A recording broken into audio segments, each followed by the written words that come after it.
Well, on the Treasure Coast, as we've been seeing, people are very worried about the storm surge and flooding. And residents there are also worried about downed power lines and the possibility of losing power in general. CBS 12's Israel Balderas live in Sebastian right now. And oh boy, Israel, you're fighting that battle big time. Yeah, and I just sort of want to, show you what's going on, a couple of things that are happening here in the Sebastian area. But first, I'm facing south, right? And Brevard County is about 3 miles north of me. And so I am standing facing that way because you can feel the winds coming from the north to the south. And when that happens, obviously, you get the rain, it's hitting you.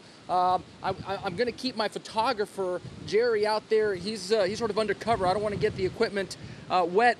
But, John, we've been sort of gauging how high the water is rising based on the platform that you see out there out on the water. And you'll recall that, it was 3 feet under and then 2 feet under. And if you look closely, now the water is at the platform. And that's a good gauge to see how fast the water is. A shout out.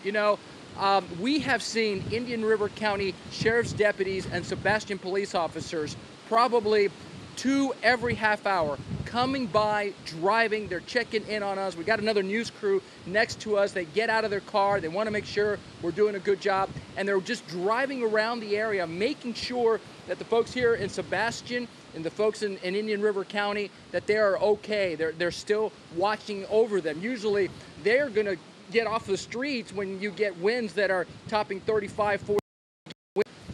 It doesn't seem like they're going to do that. It seems like they're going to be out here. I was talking to one deputy. He said, usually I'm not out here. I do a different kind of investigation, but we're out here doing welfare checks. People are calling our office from, outside the state, and they want the deputies to go check in on grandma or go check in on aunt. And that's what they're doing. And I got to tell you, that's awesome. They're doing a great job. And it's like neighbor looking after neighbor. Sebastian's a small town. It's a fishing town. It's a boating town. It's like family here. So everyone's looking out for each other.